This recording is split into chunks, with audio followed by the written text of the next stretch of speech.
Et voilà donc pour ce premier débat de la primaire de la droite et du centre que vous avez pu suivre sur Public Sénat. Notre édition spéciale démarrée à 19h30 se poursuit bien sûr jusqu'à minuit et demi avec un dispositif exceptionnel sur place avec Delphine Girard et Michael Samès qui vont recueillir les premières réactions après cette confrontation, premières impressions des candidats eux-mêmes peut-être et puis réactions bien sûr de leurs entourages respectifs.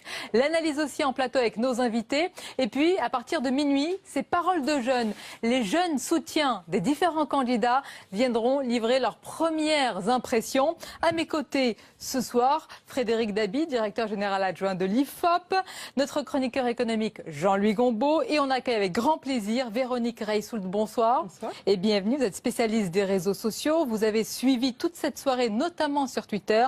Vous êtes également directrice générale de Dentsu Consulting. Et on va voir avec vous toutes les tendances, comment tout cela a évolué, s'est formé. D'abord, madame, messieurs, Frédéric Dabi.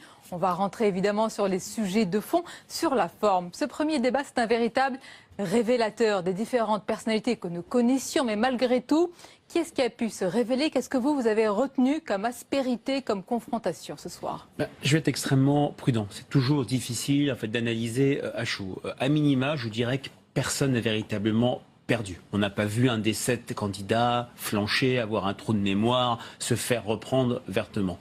Ce qui m'a frappé, et je pense à ce que je ressentais juste après le premier débat des candidats socialistes en 2011, je ressens des choses assez analogues. De la bonne tenue, de la courtoisie, du respect entre eux, même des phrases absolument improbables où François Fillon dit « je veux rendre hommage à Nicolas Sarkozy », Jean-François Copé qui appelle François Fillon François. Un moment extrêmement tendu au moment de la reprise, dans la deuxième partie, lorsqu'il s'est agi de rappeler la condamnation d'Alain Juppé, l'avenir judiciaire brouillé ou ombrageux, si je puis dire, de Nicolas Sarkozy, on a senti de la tension. Au-delà de ça, on a eu un dialogue plutôt courtois, beaucoup de points de convergence, mais on l'oubliait, c'est la même famille. Ce sont des gens qui ont gouverné ensemble. Même Jean-François Copé faisait de la coproduction législative. Donc peu de différences, mais plutôt moins des nuances que des aspects ou des dimensions plus fortement mises en exergue. NKM sur la 3e révolution technologique et le salafisme, Jean-François Copé pour réarmer la France, Nicolas Sarkozy son internement préventif et la majorité qui est de retour. Ce qui me fait dire que voilà, on est peut-être sur un match nul. Des candidats se sont quand même révélés, peut-être d'abord les moins connus. Jean-Frédéric Poisson, avec une posture de Monsieur Smith au Sénat, c'était le moins connu. Assumé, oui, voilà, assumé. NKM et Bruno Le Maire, moins connus que les 4 autres.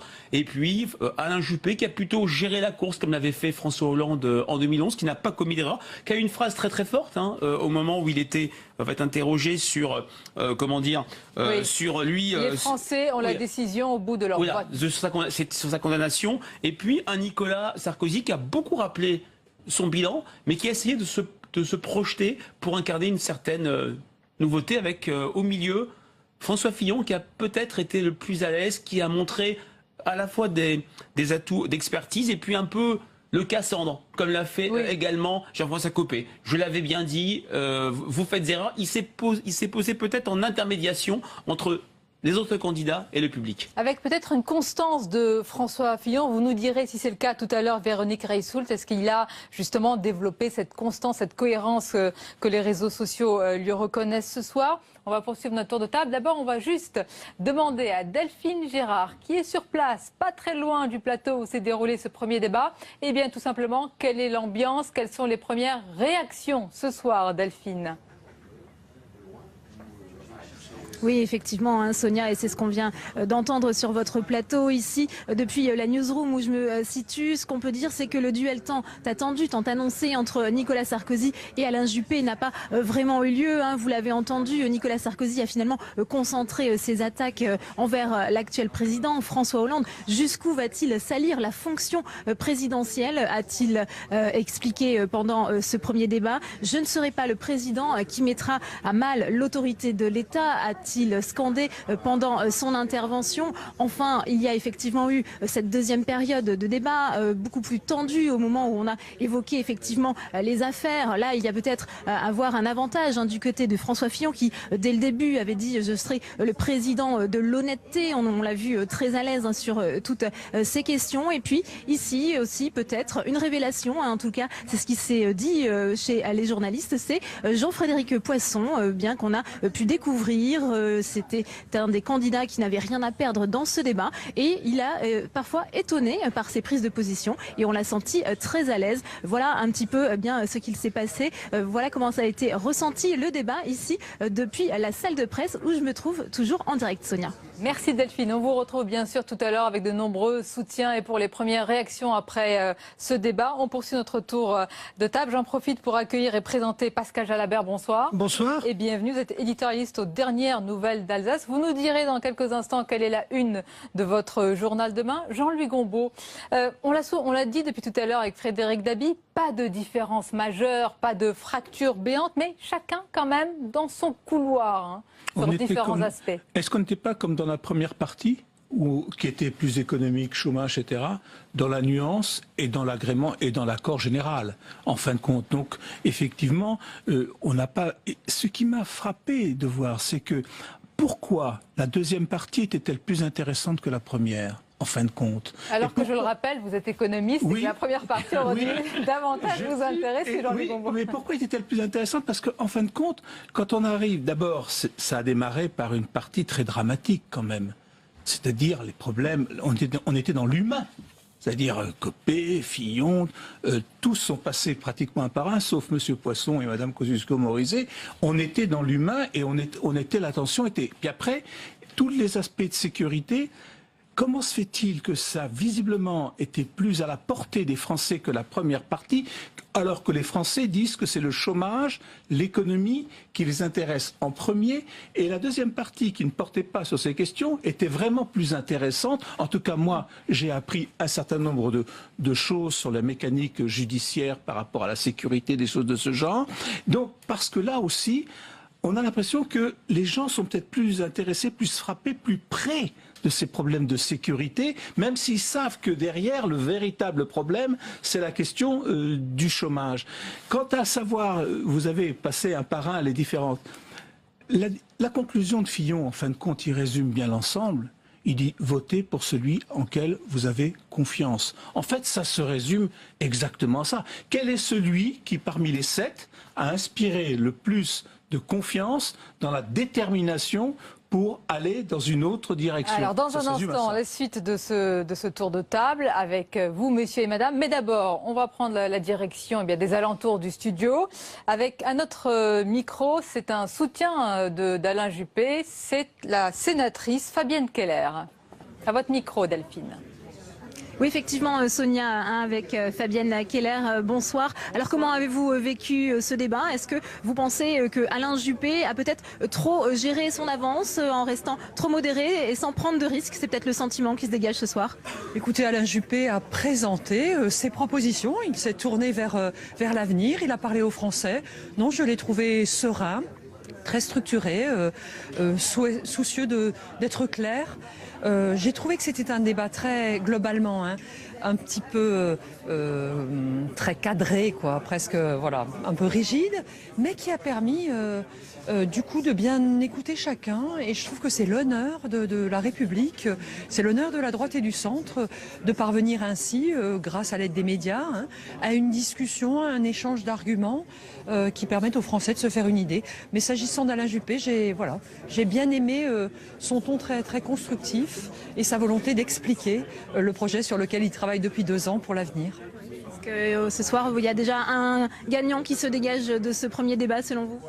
Alors dans ce genre de débat, souvent chacun regarde celui pour lequel il a déjà de l'intérêt ou qu'il souhaite soutenir, mais il y a aussi beaucoup de Français, je l'espère en tout cas, qui se sont intéressés à la discussion de ce soir, et je forme bien sûr le vœu pour ma part, moi qui travaille avec Alain Juppé depuis 2 ans, qui l'ai vu aller sur le terrain, construire avec des enseignants, des chefs d'entreprise, de nombreux habitants son projet.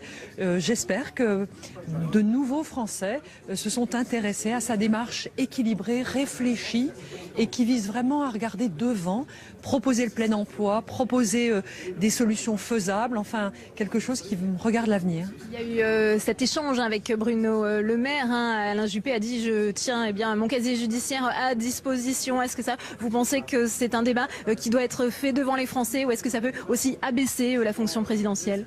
Je crois que cette question a été posée, il faut y répondre. Alain Juppé y a répondu d'ailleurs avec la sérénité qu'impose le recul. C'est une affaire maintenant qui a 14 ans. Il l'a payé pour une faute collective. Il n'y a pas eu d'enrichissement personnel, il l'a rappelé. Et maintenant, il est ouvert, transparent.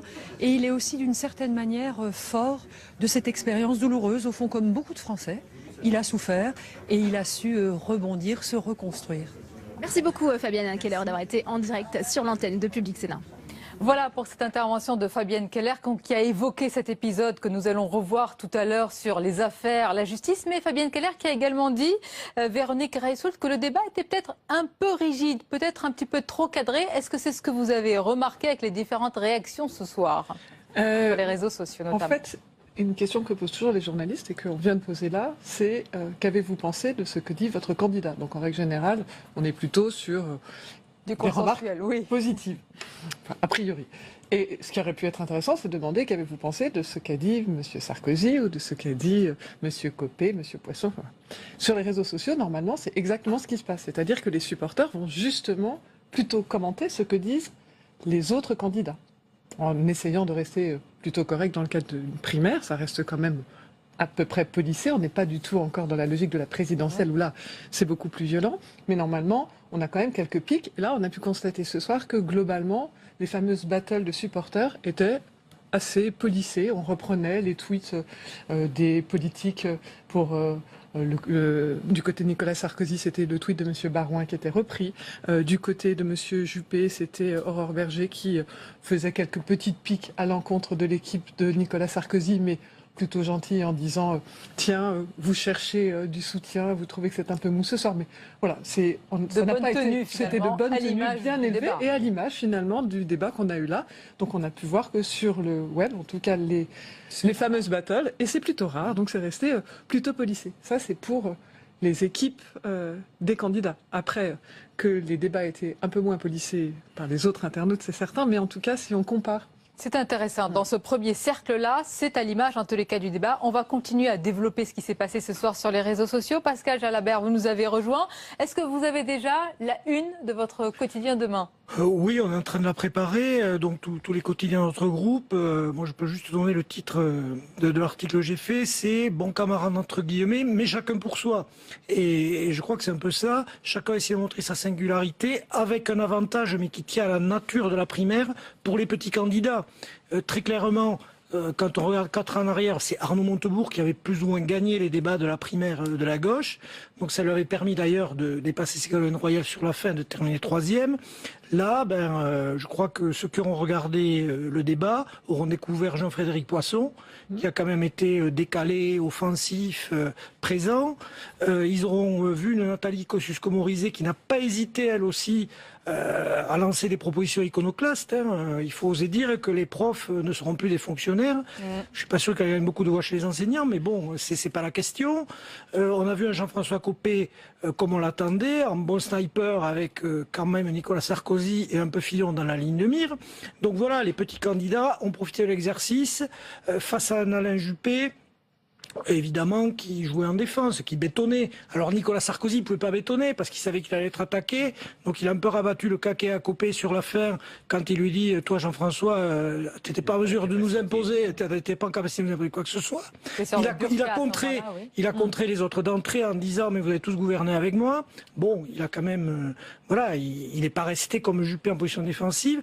Après, ce que je voulais dire, c'est que sur les aspects socio-économiques, personne ne s'est trop aventuré. Parce qu'il y a un président, il y a 10 ans, qui a promis travailler plus pour gagner plus. Il y en a un autre qui a promis je vais inverser la courbe du chômage. Et quand on fait les promesses sur ce terrain-là, plus aventureux. Alors ça c'est intéressant, c'est peut-être comme ça qu'on peut expliquer le paradoxe que vous avez souligné, Jean-Luc Gombault. Pourquoi il n'y avait pas cet élan dans cette première partie qui, manifestement, on le voit, nous a d'ailleurs beaucoup plus intéressé sur cette seconde partie.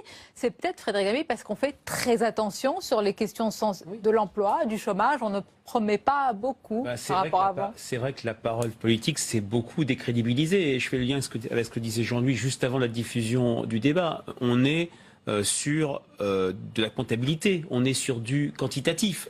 Peu de propos sur un objectif chiffré, sur le plein emploi. Enfin, François Fillon, on a quand même parlé sur une inversion de la courbe, parce qu'il y a quand même deux moments très lourds dans le passif qu'ont les Français vis-à-vis du personnel politique de gauche et de droite. C'est Nicolas Sarkozy qui donne un chiffre, 5% de chômeurs maximum en 2012, et un François Hollande qui, dès la fin de l'année, de sa première année, novembre-décembre 2012, promet l'inversion de la courbe. C'est vrai que de ce point de vue-là, nous avons eu ces compétiteurs extrêmement prudents. La rupture, elle est économique, elle est sociale, elle n'est pas sur le chômage, qui est, Jean-Louis l'avait dit, la première préoccupation des Français, avec bien sûr... Je vous fais réagir tout de suite, mais on va rejoindre Michael Samès, qui est aux côtés de Nicolas Sarkozy. Qu'avez-vous pensé de votre prestation ? Oui, c'est ça. Michael Samès, c'est à vous, aux côtés donc du candidat Nicolas Sarkozy, pour recueillir ses premières impressions après ce premier débat de la primaire de la droite et du centre. Un débat qui est d'abord très bien animé par des journalistes professionnels qui ont fait respecter des règles. J'imagine que c'était pas facile pour eux. Et comme toujours, il y a un peu de frustration, mais bon... Écoutez, c'est pas à moi de dire comment ça s'est passé, c'est à vous. Moi, je l'ai vécu de l'intérieur, mais je trouve que ça a été très bien animé, très bien conçu, et un beau plateau. À part la frustration du temps de parole, est-ce que vous avez un regret ? Frustration, c'est un grand mot. Vous savez, c'est un privilège de pouvoir parler 17 minutes à des millions de Français, et c'est une chance. J'ai essayé de l'utiliser au mieux, mais c'est pas à moi de porter un jugement là-dessus. Très fair-play ce soir, très consensuel. Je ne sais pas si c'est une critique ou un compliment, mais je le prends comme un compliment, je vous remercie. Il faudra bien rassembler demain, naturellement. Ce n'est pas des adversaires. Il faudra rassembler, c'est ce que je ferai. Bonne soirée. Voilà pour les premiers mots, la première réaction de Nicolas Sarkozy, notamment à notre micro. Véronique Reissout, Nicolas Sarkozy qui a reconnu, oui, un peu de frustration, certainement, par rapport à ce cadrage, à ce débat très corseté sur les temps de parole. C'est pas surprenant, peut-être qu'il y a eu des réactions d'ailleurs à ce sujet. Il y a eu en fait déjà, vous savez, pour suivre les messages durant une émission, il faut plutôt aller regarder sur Twitter, et c'est certain qu'il y a eu beaucoup de discussions, parce qu'il y a eu, on a fait une courbe avec, en suivant sur VisiBrain, regardez le nombre de messages minute par minute, et donc il y a plus de 212 000 messages qui ont été postés durant cette émission, enfin, en ce débat, donc on peut dire que, en tout cas, ça a intéressé. Et ce qui est frappant, je ne sais pas si on voit la courbe, mais ce qui est frappant, c'est que généralement, quand même, en fin d'émission, vers 23h, l'intérêt commence un peu... Là, ce n'est pas le cas. Pas du tout. Les internautes sont restés là tout au long de l'émission. Ils n'ont absolument pas baissé. Le sujet qui les a le plus intéressés, là aussi, on a regardé, et ce sont les sujets de l'emploi et de l'économie. Donc, ça ne les a peut-être pas animés, comme on le disait, mais en tout cas, c'était ce dont ils avaient envie de parler, et c'est ce dont ils ont parlé durant le débat. C'est principalement les deux sujets. Après, la question, elle était de savoir, est-ce que... Excusez-moi, étaient-ils satisfaits des réponses ? Alors, j'ai pas regardé si les tonalités étaient positives ou négatives, j'ai regardé les classements sur les différentes thématiques, donc on a une répartition par sujet, et il y a le sujet de l'immigration, du terrorisme, enfin, de l'identité, qui sont finalement assez peu ressortis, et ce sont vraiment les sujets. Et on voit d'ailleurs donc là, c'est les fameux 212 000 messages, et on voit que ça a très peu baissé. On avait commencé à regarder dès 19h, et on voit que voilà, ça n'a pas tellement baissé. Vous allez continuer à les commenter, on va rentrer dans les détails des différents sujets. On continue notre tour d'horizon de différentes réactions. Ce sont les premières réactions des candidats après leur confrontation ce soir, et on va écouter celle de Bruno Le Maire et de Jean-François Copé, toujours à notre micro. Monsieur Copé, nous sommes en direct sur Public Sénat. C'est la fin de ce débat. Comment est-ce que vous l'avez vécu ? Très bien, j'ai trouvé que c'était un débat très intéressant parce qu'il a permis aussi aux téléspectateurs et aux Françaises et Français qui suivent de près tout cela de voir les différences de caractère, de tempérament, de projet aussi. Je trouvais que c'était intéressant. On a vu qu'il y avait un consensus, mais vous avez été aussi quand même actif dans la parole à propos de Nicolas Sarkozy ou de François Fillon.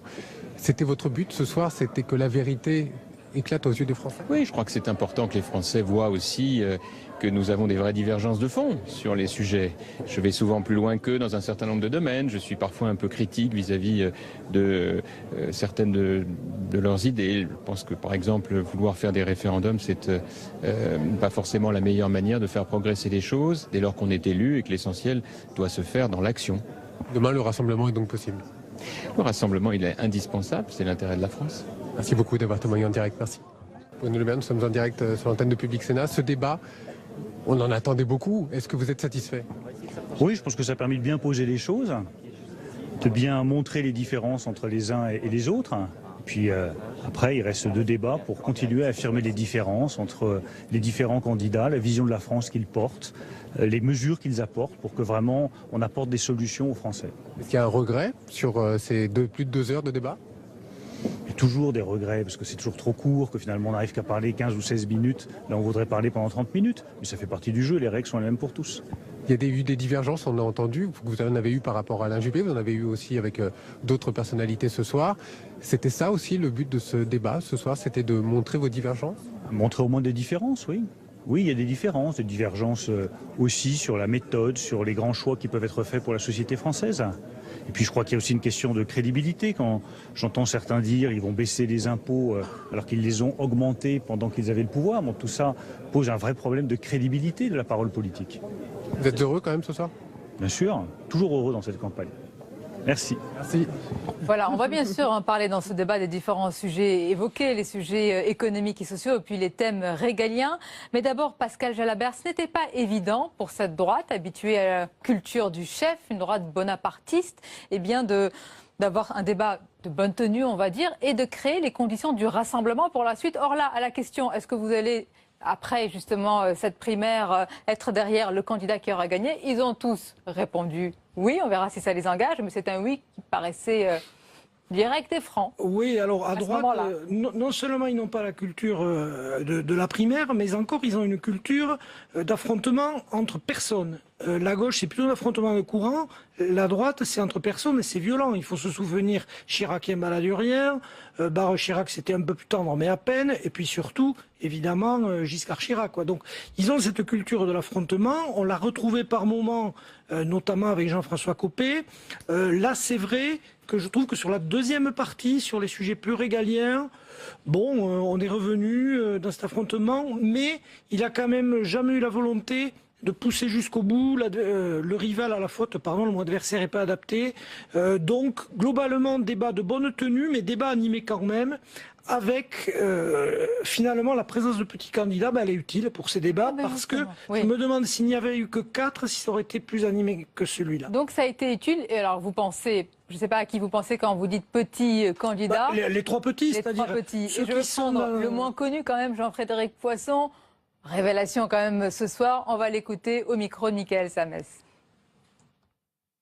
Alors, je suis à côté de Jean-Frédéric Poisson. Jean-Frédéric Poisson, vous avez peut-être marqué des points dans ce débat. On vous a vu, en tout cas, peut-être les jeunes qui ne vous connaissaient pas ont peut-être reconnu quelqu'un qui ne connaissait pas. Ben, je pense, en tout cas j'espère que les auditeurs ou les téléspectateurs plutôt qui ont regardé ce débat ont compris qu'il n'était pas possible de m'enfermer dans une case, que j'avais développé toutes ces années, un projet qui est complet pour la France, une vision. J'ai regretté d'ailleurs plusieurs fois sur le plateau que nous parlions davantage de mesures de gestion que de politique ou de vision pour la France et sa projection dans l'avenir. Vous dites que ce débat manquait peut-être un peu de hauteur politique ? Oui, c'est ce que je pense. Je pense que nous avons passé beaucoup de temps à étudier, encore une fois, des mesures quantitatives, des choses qui sont techniques, des adaptations du droit, alors qu'il me semble les Français attendent quelque chose de plus lointain, de plus général, de plus prospectif. C'est ce que vous allez donc faire pour les prochains débats ? Je vais sans doute, pardon de dire ça comme ça à vos auditeurs mais ou téléspectateurs, apprendre à être un peu moins poli. Parce que finalement, alors il va falloir que je force ma nature parce que les choses sont ainsi faites. Ma maman m'a bien élevé, enfin elle a essayé en tout cas, j'ai retenu quelques petites choses de son éducation. En tout cas, il y avait en plus une difficulté, c'est que comme nous ne savions pas combien de temps les animateurs avaient décidé de consacrer à tel ou tel sujet. On ne savait pas quand intervenir, à quel moment, ou pour traiter les questions de manière complète. Enfin, voilà, c'est une difficulté d'animation. Ça veut dire que, très clairement, j'irai dans les prochains débats avec une volonté de faire davantage comprendre la vision que je porte, même si j'ai eu l'occasion de l'exprimer. Je ne mets absolument pas en cause le travail de vos confrères journalistes. Ils ont fait ça parfaitement et très bien. Cela étant dit, voilà, faut prendre en compte cette réalité pour adapter mieux son message. Merci beaucoup d'avoir témoigné avec nous. Merci, au revoir. Merci Mickaël. On vous retrouve tout à l'heure avec les autres candidats. Jean-Luc Gombault, Frédéric Dabi, est-ce que vous avez entendu ce soir un vrai projet? On va parler des différents sujets, mais est-ce que vous l'évoquiez tout à l'heure lors de la coupure publicité, Jean-Luc Gombault, est-ce qu'il y a cette colonne vertébrale, ce souffle, cet élan pour un projet pour la France? D'une certaine façon, oui. Et une idée nouvelle? D'une certaine façon, oui. Des idées nouvelles, non. Mais d'une certaine façon, oui, projet. Et je suis frappé par le fait que, première partie, nous avons affaire à des libéraux, ils sont anti-État. Deuxième partie, nous sommes dans le régalien, beaucoup plus d'État. C'est-à-dire que là, c'est frappant de voir ça. On veut plus d'État, on veut baisser la dépense publique, on veut beaucoup moins de fonctionnaires, etc., etc. Et dans la deuxième partie, c'est à celui qui apparaîtra comme le plus ferme et le plus étatiste de tous. Alors que dans l'autre côté, c'est celui qui apparaîtrait comme le plus libéral de tous. Et ça, je trouve que c'est quand même, j'appelle ça quand même quelque part un projet. C'est-à-dire véritablement l'économie, on la laisse aux entreprises, on la laisse à la négociation d'entreprises, c'est pas tellement nos affaires, même si M. Juppé ou d'autres ont fixé des bornes à la limite de ces négociations. Et par contre, de le reste, là, il faut qu'on s'en occupe fermement. Et je pense que c'est quand même c'est vraiment ce que pensent les Français. Alors je vais vous laisser réagir. On va écouter et on continue notre tour d'horizon des différents soutiens. C'est intéressant de voir leurs premières impressions ce soir après le débat. C'est Damien Abad qui est les soutiens de Bruno Le Maire. Et vous nous direz juste après ce que vous avez pensé de sa prestation. Oui, effectivement, Sonia, toujours en direct de la Newsroom avec Damien Abad, vous l'avez dit, soutien de Bruno Le Maire. Bonsoir. Alors que retenez-vous de ces débats? Quels ont été les temps forts de votre candidat ce soir? Bon, d'abord, je retiens que ça a été un débat de bonne tenue. C'est bien pour la France, c'est bien pour la droite. Et ça change un peu avec le débat Clinton-Trump. Ensuite, pour Bruno Le Maire, on a vu quoi? On a vu ce soir que le duel annoncé, c'était d'abord un duel médiatique. Et que le jeu, il se ferait à 3. Et on a vu un visage nouveau, celui du renouveau, incisif, offensif, et qui a présenté ses projets, ses programmes, notamment sur la transparence du casier judiciaire, sur le renouvellement de la vie politique. Sur beaucoup de sujets, c'est lui qui a donné le là et le tempo. Et c'était quelque chose, effectivement, d'encourageant et d'enthousiasmant. Vous parliez d'un visage uni. Il n'y a pas eu, selon vous, trop d'attaques, trop de coups bas dans ce premier débat? Non, je crois qu'il y a eu des attaques, mais simplement sur le fond. Ce que attendent les Français, c'est les divergences sur le fond. Et puis surtout, les Français, ce soir, ils ont compris une chose, c'est que le vrai choix pour la primaire, c'est le choix entre l'ancien régime ou le renouveau. C'est le choix entre prendre toujours les mêmes têtes depuis 30 ans dans la vie politique, ou est-ce qu'enfin, on va donner sa chance à une nouvelle génération de pouvoir diriger les rênes de ce pays. Est-ce qu'il y est parvenu ce soir, Bruno Le Maire, à incarner ce renouveau? On a entendu Nicolas Sarkozy rappeler dès son propos introductif que tout le monde avait été dans le même bateau, en quelque sorte. Tout le monde avait gouverné ensemble pendant 5 ans. Oui, mais bien entendu, sauf que tout le monde n'a pas été président de la République et tout le monde n'a pas été Premier ministre. Et qu'aujourd'hui, je crois que le message du renouveau de Bruno Le Maire est passé, le message d'une alternance radicale où la droite assume ses convictions. J'ai le sentiment profond qu'entre la droite des excès et la droite des renoncements, il y a une place pour cette droite nouvelle, audacieuse, ambitieuse, jeune, qui a envie de transformer la société française et la vie politique française en profondeur. Merci beaucoup, Damien Abad, d'avoir été en direct sur Public Sénat. Voilà, c'est à vous, Sonia. Merci Delphine. Justement, continuons à évoquer la prestation ce soir de Bruno Le Maire, Frédéric Dabi. Bruno, c'est le candidat du renouveau. Est-ce qu'il a vraiment réussi à transformer l'essai? Parce qu'on l'attendait beaucoup ce soir, donc le troisième homme potentiellement. Est-ce qu'il a bousculé les choses? Difficile d'être le troisième homme quand on est 7, avec ce débat, comme vous le disiez Sonia, extrêmement en fait corseté. C'est vrai qu'il a quand même bien marqué sa différence entre la droite de la brutalité et la droite d'une trop grande tempérance et donc immobile. Mais est-ce qu'il apparaît comme le candidat du renouveau? Ça, c'est un sacré défi. Hein. Il a plutôt avancé ses convictions, son axe programmatique, mais c'est vrai que c'était assez difficile de crever l'écran. Je dirais que du point de vue de la forme, je pense à Copé, qui a plus été dynamiteur, revanchard, qui a plus polarisé le débat autour de lui, de ce point de vue-là, était plus présent. que Bruno Le Maire. Mais attention hein, au jugement à chaud. Je partage ce qu'a dit Damien Abad. C'est vrai qu'il a quand même fait passer quelques éléments, le casier judiciaire, la fonction publique territoriale. Il y a toute une série d'idées très très nouvelles qu'il incarne, mais peut-être que sur un débat, ce n'est peut-être pas assez pour renverser la tendance, on le verra plus tard. Alors Véronique Reissoult, on va prendre le verdict, la température des différentes réactions ce soir, des réseaux sociaux, à la fois la notoriété, le test de crédibilité. Je vous laisse la parole, expliquez-nous ce que vous avez identifié. Même si, on y reviendra, les volumes sont toujours à prendre avec du recul, et ce ne sont que des chiffres, et après il faut aller derrière et faire une analyse plus qualitative. Mais déjà, si on regarde le classement des 7 candidats en termes de visibilité ce soir, durant le débat, on a un classement où on voit que le premier est Nicolas Sarkozy, le deuxième est étonnamment François Fillon, le troisième est Alain Juppé, le quatrième est Bruno Le Maire, la 5e est Nathalie Kosciusko-Morizet, 6e Jean-François Copé et 7e Jean-Frédéric Poisson. Je ne vous cache pas que M. Poisson était très loin derrière et M. Copé aussi, et il y a quand même 4 candidats qui se dégagent très nettement. En revanche, le fait que François Fillon soit passé en 2e position est un vrai sujet. Donc quand on regarde comment ça s'est passé, donc on regarde la courbe de visibilité qui s'est répartie sur toute l'émission, on voit que, en fait, bon, on a en vert là Nicolas Sarkozy qui a un peu écrasé le sujet. On verra après si c'était en positif ou en négatif, mais qui a un peu écrasé. Et on voit qu'en fait, il y a une certaine constance chez François Fillon, qui est monté progressivement, mais de façon constante. Vous l'avez, François Fillon, il est en violet. Et ensuite, vous avez Alain Juppé, qui, bien sûr, par moment, a été plus visible que M. Fillon, mais c'était beaucoup moins constant. Et puis, Bruno Le Maire, étonnamment, n'a pas été aussi fort. Et quand on regarde derrière, finalement, la répartition en part de voix sur l'ensemble de l'émission, vous avez 49,6% des discussions qui étaient plutôt pour Nicolas Sarkozy, enfin en tout cas autour de Nicolas Sarkozy. Ensuite, vous avez François Fillon, qui a représenté 19%, 17% pour Alain Juppé et 13% pour Bruno Le Maire. Alors évidemment, c'est proche, mais voilà, ça donne une réalité. C'est intéressant quand même sur, j'allais dire, François Fillon avec ce placement dans ce classement. Jean-Luc Gombault, François Fillon, il revendique le discours de vérité, celui qui avait alerté d'ailleurs sur la France en faillite. Il dit qu'il est le candidat du courage. Est-ce que selon vous, ces propos aujourd'hui collent à ce slogan ? En tout cas, les mesures qu'il propose, s'il veut les aller jusqu'au bout, il lui faudra, je ne sais pas si c'est du courage, mais il faudra de la ténacité. Ouais. En tout cas, sur le sondage que vous avez donné sa porte, vous avez dit tout à l'heure sur 24 000 personnes. C'est pas un vrai sondage, si je puis dire. Non, c'est pas du tout un sondage, même. C'est pour que je comprenne. En fait, c'est sur les 212 000 messages. C'était la répartition, en fait, quand ils 212 000. Alors, c'est pas 212 000 parce que dans les 212 000, il y a des messages où ils ne citent aucun. Ce sont des grandes tendances. Mais l'association, c'est le nombre de fois où chacun a été cité durant l'émission. Donc, en fait, on peut dire que c'est le taux d'intérêt durant l'émission.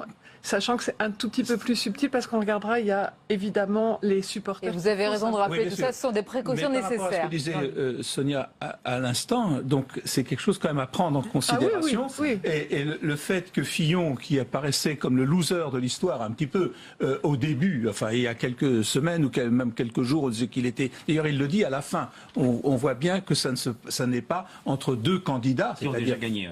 Qui ont déjà gagné. Voilà, des candidats qui ont déjà gagné. Et prenez le pouvoir. Donc il sent quelque part que lui-même, prenait le pouvoir et il sent quelque part qu'il a fait quand même une bonne prestation, en tout cas une prestation qui semble-t-il a intéressé les gens que vous avez regardés. Je vais même vous dire, en fait, depuis quelque temps, ça se sent, il y a quelque chose d'étonnant sur François Fillon sur les réseaux sociaux, de nouveau, donc ça n'est pas un sondage et ce ne sont absolument pas des intentions de vote, mais en fait, il a peu d'opposants. Ce qui est assez étonnant, il y a peu de gens qui sont contre lui sur le net, alors que c'est pas le cas forcément pour les autres.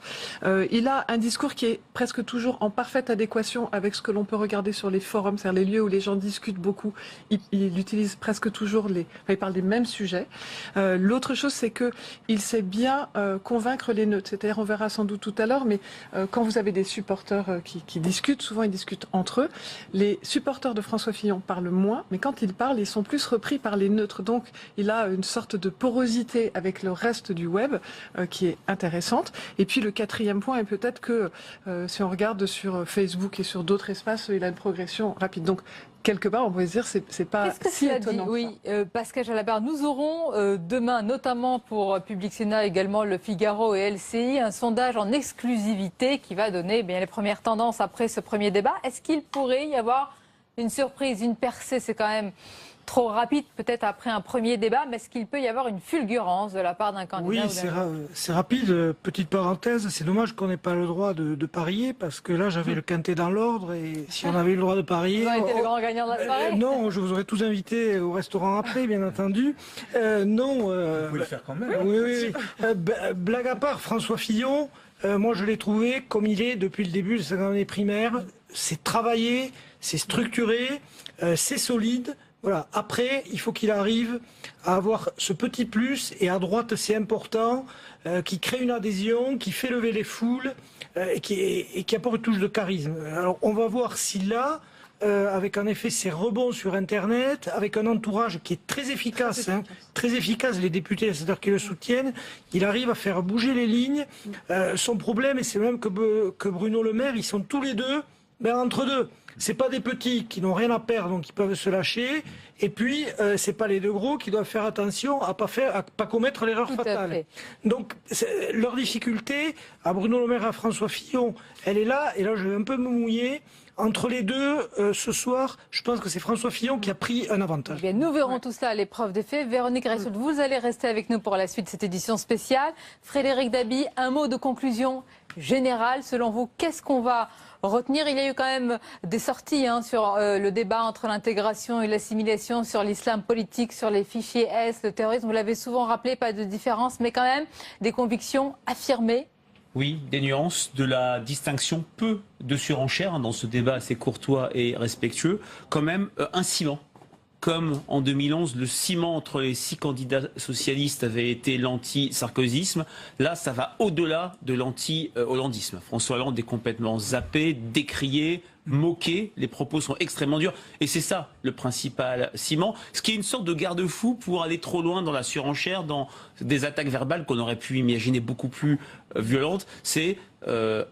il est intéressant, il est absolument primordial pour nous, candidats de la primaire, de sortir unis pour définitivement solder le quinquennat de François Hollande et battre Marine Le Pen. On a très peu parlé du Front National. Je rappellerai qu'il n'y a pas une enquête depuis 2 ans et demi d'intention de vote où Marine Le Pen n'est pas au second tour. C'est la grande absente, avec également l'Europe. Mais l'ombre de Marine Le Pen pesait, évidemment. Merci beaucoup, merci pour cette analyse et ce débat. Véronique, vous restez avec nous. Dans quelques instants, c'est Parole de jeunes. La parole est donnée aux jeunes responsables politiques qui représentent leurs candidats ce soir. Ils seront avec nous. Mais d'abord, on va écouter les premières réactions de Christian Jacob, le soutien de Nicolas Sarkozy, au micro de Delphine Gérard.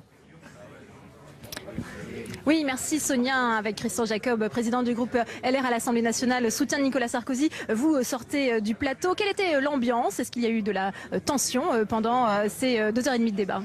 Je trouve tout d'abord que c'était un débat de bon niveau et qui a permis, ma foi, à chacun de dérouler son projet, son programme, alors avec des contraintes de temps, mais qui étaient liées à l'exercice. 7 sur un plateau, c'est compliqué, mais on a eu un débat de bon niveau qui a aussi permis de montrer à la fois la passion, l'engagement, la connaissance des sujets sur le fond des uns et des autres. Est-ce qu'il y a eu un front anti-Sarkozy qui s'est créé ce soir entre les 6 autres candidats selon vous? En tout cas, à plusieurs reprises, on a vu que l'autorité naturelle de Nicolas Sarkozy s'imposait sur le plateau. C'est sans doute ça qui a fait la différence, l'expérience qui est la sienne, et puis la précision sur le projet. Parce que dans une émission comme celle-là, on ne peut pas s'enfermer dans les slogans. Je pense que les questions des journalistes étaient aussi de qualité et ont obligé les uns et les autres à se découvrir ou parfois être un peu en difficulté. La force de Nicolas Sarkozy, c'est effectivement la maîtrise et la connaissance des sujets. Le duel attendu, annoncé entre Alain Juppé et Nicolas Sarkozy n'a peut-être pas eu lieu. On a vu Nicolas Sarkozy concentrer ses attaques contre François Hollande. Il pense déjà au second tour de la présidentielle selon vous? Tout d'abord, c'est un combat contre la gauche, contre le Front National, et certainement pas contre les concurrents qui sont là, parce que le 27 au soir, il faut se rassembler. Nicolas Sarkozy a su rassembler sa famille politique. Rappelons-nous dans quel état était notre famille politique après les affrontements entre Jean-François Copé et François Fillon. Il a su rassembler et à nouveau, il a effectivement cette préoccupation de rassembler. Merci beaucoup Christian Jacob de nous avoir réservé cette réaction en direct. C'est à vous Sonia. Clément qui est un habitué. Merci Delphine Lay. Votre édition spéciale se poursuit bien sûr sur Public Sénat. Nous sommes ensemble depuis 19h30 pour cette soirée politique, le premier débat de la primaire dans la droite et du centre. Et pour en parler à présent, eh bien place aux jeunes responsables politiques. C'est important d'avoir leur vision, leur impression après cette confrontation. Nos invités représentent des candidats, pas tous les candidats ce soir. Nous avons choisi de les rassembler au fur et à mesure des prochains débats aussi de la primaire. Ceux qui ne sont donc pas représentés ce soir le seront, rassurez-vous, les 2 prochaines fois pour les 2 débats restants. Et je vous présente mes invités ce soir. Sophia Bahri, bonsoir. Bonsoir. Et bienvenue. Vous représentez ce soir Jean-François Copé. Face à vous, Clément Forestier, bienvenue et bonsoir. Bonsoir. Soutien du Bruno Le Maire. À vos côtés, Charles-Henri Aloncle, bonsoir. Bonsoir. Dans l'équipe de Nicolas Sarkozy. Et face à vous, Mathieu Hellerbach, bonsoir. Bonsoir. Et bienvenue. Et votre champion à vous s'appelle Alain Juppé. Une première question, une impression générale, Clément Forestier.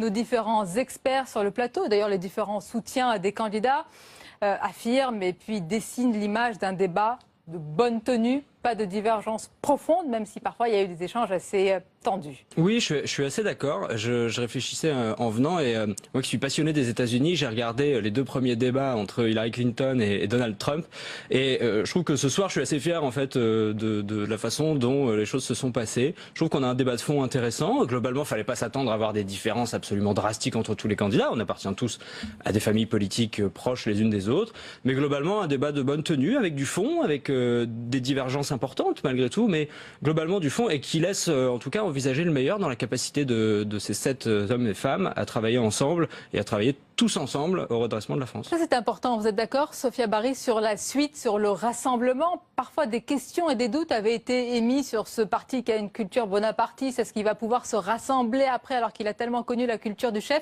Vous êtes rassurés ce soir? Oui, bien sûr, je pense que tous les candidats l'ont exprimé et naturellement, à l'issue de ces primaires, nous serons tous rassemblés derrière le candidat puisque l'objectif prioritaire, effectivement, c'est de pouvoir gagner les prochaines élections présidentielles et de pouvoir mettre un terme surtout au quinquennat désastreux de François Hollande. Et Jean-François Copé, comme l'ensemble des candidats, fera le nécessaire pour pouvoir soutenir celui qui gagnera cette primaire. Même s'il a été très virulent ce soir et même d'entrée de jeu, d'entrée de débat, je voudrais qu'on écoute la phrase où il a dit que la rupture n'a pas été faite finalement. On l'écoute. Il y a 10 ans, en 2007, j'avais, comme des millions de Français, espéré en la rupture que proposait Nicolas Sarkozy pour notre pays, avec vous tous qui avez été ses ministres et nous qui étions dans la majorité, qui soutenions autant que nous pouvions et qui vous alertions aussi. Cette rupture, malheureusement, on ne l'a pas faite. Non pas supprimer les 35 heures, on a baissé les effectifs de police, augmenté les impôts et on a perdu en 2012. Avec des Français qui nous ont dit vous avez échoué parce que vous avez reculé, parce que vous n'avez pas fait ce pourquoi vous avez été élu. J'ai alors vu la gauche faire n'importe quoi de la France pendant 5 ans. Charles-Henri Aloncle dans l'équipe de Nicolas Sarkozy. Vous le craignez, le sniper, Jean-François Copé, il est un petit peu dégainé malgré tout ce soir? Oui, il a dégainé d'entrée de jeu. Bon, il fallait s'y attendre. Il l'avait sous-entendu d'ailleurs dans la presse. Mais moi, j'ai été très amusé d'ailleurs par sa première prise de parole. Il nous dit d'entrée, la rupture qu'on nous avait promise en 2007 n'a pas eu lieu. Et la première mesure qu'il prend, c'est les 35 heures. Alors que si Jean-François Copé a un peu de bonne foi, il pourrait au moins reconnaître que la défiscalisation des heures supplémentaires a été un moyen de contourner les 35 heures, que ça a permis à pratiquement 10 millions de Français d'avoir un revenu complémentaire à la fin du mois. Donc c'était quand même à l'image un peu des prises de position de Jean-François Copé, malgré tout, un peu d'approximation et un peu de tension vis-à-vis de Nicolas Sarkozy. Ah, le débat se poursuit ce soir.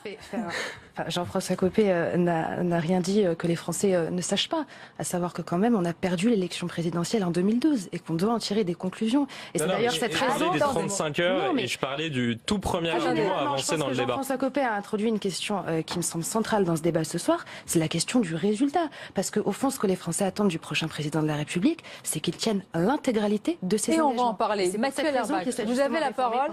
Juste un petit mot sur les 35 heures. Pourquoi aujourd'hui, dans ce cas-là, Nicolas Sarkozy propose de revenir sur les 35 heures, mais dans le même temps de garder, de remettre les heures supplémentaires défiscalisées? Si tu m'expliquais à l'instant que les heures supplémentaires défiscalisées, ça permettait de contourner les 35 heures. Donc dans ce cas-là, autant garder les 35 heures et remettre les heures supplémentaires défiscalisées. Non mais sur ce point-là, Nicolas Sarkozy, il l'a rappelé, il est pour la liberté. Lui, ce qu'il veut, c'est avoir une liberté totale de négociation. Non mais de négociation dans l'entreprise. Lui, il en fait pas un totem. Lui, il n'est pas là en disant il faut 39 heures, il faut la durée européenne de 48 heures. Il veut de la liberté, il veut de la souplesse. Il veut surtout aussi encourager les Français à faire des heures supplémentaires. Il y a cette notion de travail qui est derrière le programme de Nicolas Sarkozy. Et les heures supplémentaires, que ça puisse déplaire à ton candidat Jean-François Copé, ça a été une vraie réussite du quinquennat de Nicolas Sarkozy. Alors, vos différentes réponses, on va écouter, puisque c'est un sujet important et même majeur, les propos de Nicolas Sarkozy sur les 35 heures ce soir. Sur les 35 heures, la règle est simple. Je veux la liberté. Je ne serai pas le Martine Aubry de droite. C'est-à-dire qu'on a eu une obsédée des 35 heures, on ne va pas être des obsédés des 39 heures. Chaque entreprise pourra choisir la durée hebdomadaire de son travail librement à 2 conditions. La première, c'est que si c'est 37 heures payées 37, pas 35. Et la deuxième, c'est que ça se fasse par une décision dans l'entreprise, un référendum d'entreprise, une voix de plus, et c'est la liberté. Il y aura donc des entreprises qui se libéreront des 35 heures et d'autres entreprises qui voudront les garder. Et les heures supplémentaires défiscalisées, que je confirme, commenceront à partir du moment où on aura défini la durée hebdomadaire de travail, entreprise par entreprise. Donc, la liberté. Alors, je vais vous laisser réagir sur le fond, bien sûr. Quand même, une question sur la forme. Mathieu Ellerbach, j'ai l'impression par vos premiers échanges, là, que vous êtes un peu frustré par le débat que nous avons diffusé en direct sur Public Sénat. Est-ce qu'il manquait un petit peu ce côté un peu plus direct, plus franc, par exemple, de la part d'Alain Juppé? Est-ce qu'il aurait dû davantage descendre dans l'arène? On l'a vu assez rassembleur, qui gère peut-être son avance, peut-être trop? Je pense pas. Je pense qu'on a vu un Alain Juppé serein, déterminé, rassembleur, qui a pu dévoiler ses propositions autour de 2 priorités. Premièrement, revenir au plein emploi. Et deuxièmement, rétablir l'autorité partout en France et vaincre le terrorisme. Donc il a pu dévoiler ses propositions et le débat à 7 personnes nécessitait justement un format de ce type. Il y avait difficilement d'autres solutions. Donc là-dessus, c'est pas un sujet particulier. Vous partagez le même avis, Clément Forestier ? Je crois pas que c'est le format qu'il faut mettre en cause. Chaque candidat a eu 17 minutes. Le tout, c'est de savoir ce qu'on fait de ces 17 minutes. Et en l'occurrence, moi, ce soir, je suis plus fier que jamais d'être derrière Bruno Le Maire parce que j'ai vu un candidat qui à aucun moment n'est rentré dans les querelles de personne. Même si on pensait, pour tout vous dire, Clément Forestier, en toute objectivité, qu'il aurait pu faire davantage. On pensait peut-être, non pas des coups d'éclat, mais que le candidat du renouveau tel qu'il se présente aurait pu davantage amener de l'originalité ce soir. Bon, d'abord, il y aura d'autres débats, il aura d'autres occasions avec d'autres sujets sur lesquels il a des propositions très innovantes, notamment sur la question de la réforme de l'État, qui a été très peu abordée ce soir et qui est un de nos marqueurs principaux, une de nos priorités. Mais j'ai vu Bruno Le Maire faire des propositions qui a en fait un peu dicté le rythme du débat à certains moments. Les différents candidats se positionnant autour de ces propositions, sur la privatisation de Pôle emploi, sur la question de l'idée de la culture française, plutôt que de parler de ce terme réducteur d'identité, de parler de la culture française qui a donné lieu à un débat, sur la réduction du nombre de fonctionnaires, sur un certain nombre de sujets. Je trouve qu'il y avait des propositions sur la table, il y avait de l'originalité. Pourquoi je vous vois sourire ? Et surtout, il y avait Charles-Henri Aloncle et Sophia Barry. Il y avait un vent de jeunesse un peu dans tout ça, dans tous ces gens qui sont quand même là depuis très longtemps, et des débats, comme l'a rappelé Jean-Frédéric Poisson à la fin, qui se tenaient déjà en 93. Tiens, Bruno Le Maire, allié de Jean-Frédéric Poisson, ça devient votre... D'accord sur le fait que peut-être qu'effectivement, sur les propositions, on a manqué un peu d'originalité. Et je suis fier que ce soit Bruno Le Maire qui ait apporté justement cette touche de... Je vous laisse réagir. On écoute juste les propos de Bruno Le Maire ce soir. On relance le dialogue social entre pays. Et c'est bien ça le renouveau. C'est relancer le dialogue social, le syndicalisme politique. Celui qui confond droit de grève et droit de bloquer le pays, celui qui publie des tracts infamants contre nos forces de l'ordre. Ce syndicalisme politique, on n'en veut plus. Donc je suis favorable à un syndicalisme de salariés au niveau des entreprises, où chaque salarié pourra défendre les intérêts de ses collègues de travail. C'est le syndicalisme de salariés et le dialogue social qui permettront de libérer la France des 35 heures. Sophia Barry, est-ce que vous trouvez, parce que vous faites partie de la même famille politique malgré tout, que Bruno Le Maire, est-ce que vous lui reconnaissez cette originalité, ce renouveau ? ce soir? Si je peux lui reconnaître ce renouveau, hein, je crois que c'est pas la question. Aujourd'hui, les Français, ils attendent pas qu'on soit renouveau, qu'on ait un slogan attrayant ou alors de jolies formules. Ce qu'ils attendent, c'est qu'on leur explique quel est le projet qu'ils portent pour la France, quelle est la vision qu'ils ont à long terme et non pas juste pour les 5 prochaines années à venir, et surtout qu'ils expliquent la manière dont ils vont obtenir des résultats. Comment est-ce qu'ils vont gouverner et de quelle manière surtout ils vont permettre d'améliorer la situation des Français, tant sur les questions relatives au niveau de vie que sur les questions liées au mode de vie, qui sont 2 points qui me semblent très importants. Depuis tout à l'heure, vous parlez des différents sujets. Vous n'avez pas encore parlé de la jeunesse. Est-ce que vous avez entendu vos différents candidats parler des jeunes et de la jeunesse ce soir, honnêtement? Les journalistes, de toute façon, n'ont pas vraiment c'est la posé... faute aux journalistes qui n'ont pas posé la question. Je pense qu'on a des candidats qui sont très préoccupés par la jeunesse. Effectivement, moi, je voudrais simplement revenir sur le débat de Bruno Le Maire. Moi, j'aime beaucoup Bruno Le Maire, comme tous les autres candidats. Mais j'ai quand même trouvé... Nicolas Sarkozy, je préfère Nicolas Sarkozy, mais je veux dire, je suis pas du tout là pour critiquer, mais j'ai trouvé qu'il y avait quand même une forme de superficialité dans le débat de la part de Bruno Le Maire. Il employait très souvent le concept de renouveau, mais qui, je pense, pour les Français, peut apparaître un peu flou, parce qu'il ne rentrait pas vraiment dans le détail. Il y a eu quelques approximations aussi, notamment quand on lui a demandé les 500 000 fonctionnaires que vous voulez, les postes de 500 000 fonctionnaires que vous voulez supprimer. Là, il est parti sur les emplois aidés, qui ne sont pas vraiment des fonctionnaires. Il est parti sur l'AME. Il n'y a pas grand-chose à voir avec ça. Et puis, il y a un deuxième point aussi, et ça peut concerner notamment les jeunes, c'est sur la dépénalisation du cannabis. Jean-François Copé l'a remarqué, c'est écrit noir sur blanc dans le programme de Bruno Le Maire. Alors non, dépénalisation, on l'a retrouvé à la page 889. Bruno Le Maire propose une contravention de 3e classe, Absolument. Ce qui est bien une dépénalisation. Pas du tout. Contravention, c'est dépénalisé. Alors, parlons de droit pénal et faisons un cours de droit. Peut-être la pas. Précisez-nous les propositions de votre candidat. En droit pénal, on parle de en droit pénal, on parle de classification tripartite des infractions. Si on veut rentrer dans le côté technique, c'est donc contravention, délit, crime. Parler de contraventionnaliser la consommation de cannabis. Pouvez-vous nous laisser les téléspectateurs qui sont avec nous et être plus direct? Alors, ça n'est pas dépénalisé en aucun cas. Et Bruno Le Maire a eu l'occasion de le dire ce soir. Il l'avait d'ailleurs déjà rappelé dans l'émission de Karine Le Marchand il y a quelques jours. Il est absolument contre toute forme de dépénalisation du cannabis. Et pourtant, il propose une contravention, ce qui est une dépénalisation. Tu peux pas. Charles-Henri, tu peux pas. Il y a d'autres sujets, mais si, parce que si on parle de juridique, soyons précis sur le juridique. Et là, pardon de te le dire, mais tu as tort. Contraventionnaliser n'est pas dépénaliser. Le but de contraventionnaliser, c'est pour justement automatiser la peine. C'est pour que, en cas de consommation de cannabis, la peine soit automatisée immédiatement et systématisée. Je voudrais qu'on passe à un autre thème. Parti, lorsqu'il s'est agi de rappeler la condamnation d'Alain Juppé, l'avenir judiciaire brouillé ou ombrageux, si je puis dire, de Nicolas Sarkozy, on a senti de la tension. Au-delà de ça, on a eu un dialogue plutôt courtois, beaucoup de points de convergence, mais on l'oubliait, c'est la même famille. Ce sont des gens qui ont gouverné ensemble. Même Jean-François Copé faisait de la coproduction législative. Donc peu de différences, mais plutôt moins des nuances que des aspects ou des dimensions plus fortement mises en exergue.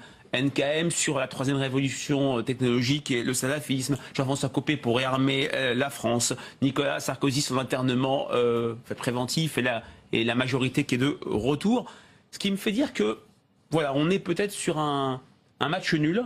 Des candidats se sont quand même révélés, peut-être d'abord les moins connus. Jean-Frédéric Poisson, avec une posture de Monsieur Smith au Sénat, c'était le moins connu. Assumé, oui, voilà, assumé.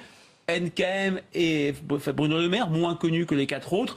Et puis Alain Juppé, qui a plutôt géré la course comme l'avait fait François Hollande en 2011, qui n'a pas commis d'erreur, qui a eu une phrase très très forte au moment où il était interrogé sur, sur lui... Les Français ont la décision au bout de leur vote. C'est sur sa condamnation. Et puis un Nicolas Sarkozy qui a beaucoup rappelé son bilan, mais qui a essayé de se projeter pour incarner une certaine nouveauté avec au milieu François Fillon, qui a peut-être été le plus à l'aise, qui a montré à la fois des atouts d'expertise et puis un peu le Cassandre, comme l'a fait également Jean-François Copé. Je l'avais bien dit, vous faites erreur. Il s'est posé peut-être en intermédiation entre les autres candidats et le public. Avec peut-être une constance de François Fillon, vous nous direz si c'est le cas tout à l'heure, Véronique Reissoult, est-ce qu'il a justement développé cette constance, cette cohérence, différence majeure, pas de fracture béante, mais chacun quand même dans son couloir, sur différents aspects. Est-ce qu'on n'était pas comme dans la première partie qui était plus économique, chômage, etc., dans la nuance et dans l'agrément et dans l'accord général, en fin de compte. Donc, effectivement, on n'a pas... Ce qui m'a frappé de voir, c'est que pourquoi la deuxième partie était-elle plus intéressante que la première, en fin de compte? Alors que je le rappelle, vous êtes économiste et que la première partie aurait dû davantage vous intéresser, Jean-Louis Gombault. Mais pourquoi était-elle plus intéressante? Parce qu'en fin de compte, quand on arrive, d'abord, ça a démarré par une partie très dramatique quand même. C'est-à-dire les problèmes, on était dans l'humain. C'est-à-dire Copé, Fillon, tous sont passés pratiquement un par un, sauf M. Poisson et Mme Kosciusko-Morizet. On était dans l'humain et l'attention était... Puis après, tous les aspects de sécurité... Comment se fait-il que ça, visiblement, était plus à la portée des Français que la première partie, alors que les Français disent que c'est le chômage, l'économie qui les intéresse en premier, et la deuxième partie, qui ne portait pas sur ces questions, était vraiment plus intéressante. En tout cas, moi, j'ai appris un certain nombre de choses sur la mécanique judiciaire par rapport à la sécurité, des choses de ce genre.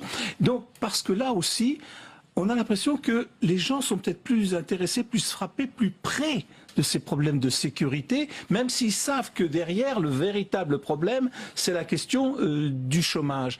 Quant à savoir, vous avez passé un par un les différentes... La conclusion de Fillon, en fin de compte, il résume bien l'ensemble. Il dit « votez pour celui en quel vous avez confiance ». En fait, ça se résume exactement à ça. Quel est celui qui, parmi les 7, a inspiré le plus de confiance dans la détermination pour aller dans une autre direction? Alors, dans un instant, la suite de ce tour de table avec vous, monsieur et madame, mesdames, que les réseaux sociaux lui reconnaissent ce soir. On va poursuivre notre tour de table. D'abord, on va juste demander à Delphine Gérard, qui est sur place, pas très loin du plateau où s'est déroulé ce premier débat, eh bien, tout simplement, quelle est l'ambiance, quelles sont les premières réactions ce soir, Delphine?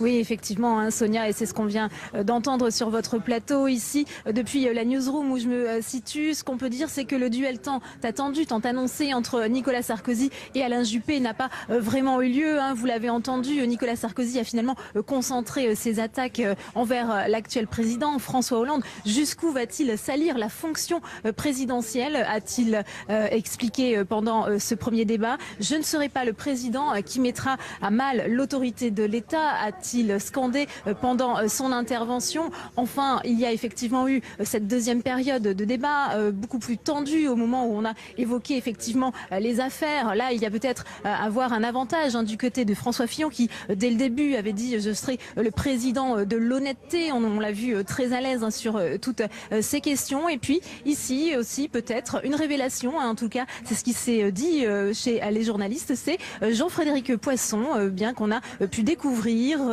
C'était un des candidats qui n'avait rien à perdre dans ce débat et il a parfois étonné par ses prises de position et on l'a senti très à l'aise. Voilà un petit peu bien ce qu'il s'est passé. Voilà comment ça a été ressenti le débat ici depuis la salle de presse où je me trouve toujours en direct, Sonia. Merci Delphine. On vous retrouve bien sûr tout à l'heure avec de nombreux soutiens et pour les premières réactions après ce débat. On poursuit notre tour de table. J'en profite pour accueillir et présenter Pascal Jalabert. Bonsoir. Bonsoir. Et bienvenue. Vous êtes éditorialiste aux dernières nouvelles d'Alsace. Vous nous direz dans quelques instants quelle est la une de votre journal demain. Jean-Louis Gombault, on l'a dit depuis tout à l'heure avec Frédéric Dabi, pas de dibord. On va prendre la direction des alentours du studio.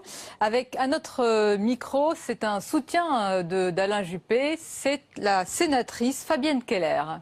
À votre micro, Delphine. Oui, effectivement, Sonia, avec Fabienne Keller, bonsoir. Alors, comment avez-vous vécu ce débat? Est-ce que vous pensez que Alain Juppé a peut-être trop géré son avance en restant trop modéré et sans prendre de risques? C'est peut-être le sentiment qui se dégage ce soir. Écoutez, Alain Juppé a présenté ses propositions. Il s'est tourné vers l'avenir. Il a parlé aux Français. Non, je l'ai trouvé serein, très structuré, soucieux d'être clair.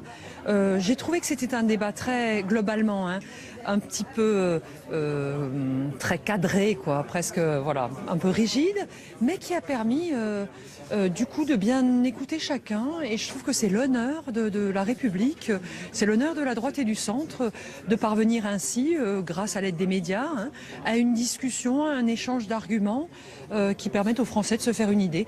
Mais s'agissant d'Alain Juppé, j'ai bien aimé son ton très, très constructif et sa volonté d'expliquer le projet sur lequel il travaille depuis 2 ans pour l'avenir. Est-ce que ce soir, il y a déjà un gagnant qui se dégage de ce premier débat selon vous ? Alors dans ce genre de débat, souvent chacun regarde celui pour lequel il a déjà de l'intérêt ou qu'il souhaite soutenir, mais il y a aussi beaucoup de Français, je l'espère en tout cas, qui se sont intéressés à la discussion de ce soir, et je forme bien sûr le vœu pour ma part, moi qui travaille avec Alain Juppé depuis 2 ans, qui l'ai vu aller sur le terrain, construire avec des enseignants, des chefs d'entreprise, de nombreux habitants son projet. J'espère que de nouveaux Français se sont intéressés à sa démarche équilibrée, réfléchie et qui vise vraiment à regarder devant, proposer le plein emploi. Et voilà donc pour ce premier débat de la primaire de la droite et du centre que vous avez pu suivre sur Public Sénat. Notre édition spéciale démarrée à 19h30 se poursuit bien sûr jusqu'à minuit et demi avec un dispositif exceptionnel sur place avec Delphine Girard et Michael Samès qui vont recueillir les premières réactions après cette confrontation, premières impressions des candidats eux-mêmes peut-être, et puis réactions bien sûr de leurs entourages respectifs. L'analyse aussi en plateau avec nos invités, et puis à partir de minuit, ces paroles de jeunes.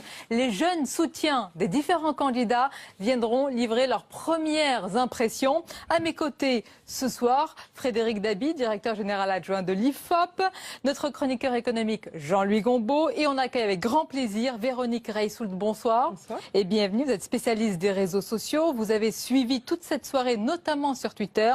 Vous êtes également directrice générale de Dentsu Consulting. Et on va voir avec vous toutes les tendances, comment tout cela a évolué, s'est formé. D'abord, madame, messieurs, Frédéric Dabi. On va rentrer évidemment sur les sujets de fond, sur la forme. Ce premier débat, c'est un véritable révélateur des différentes personnalités que nous connaissions, mais malgré tout, qui est-ce qui a pu se révéler? Qu'est-ce que vous avez retenu comme aspérité, comme confrontation ce soir? Je vais être extrêmement prudent. C'est toujours difficile en fait, d'analyser à chaud. À minima, je dirais que personne n'a véritablement perdu. On n'a pas vu un des 7 candidats flancher, avoir un trou de mémoire, se faire reprendre vertement.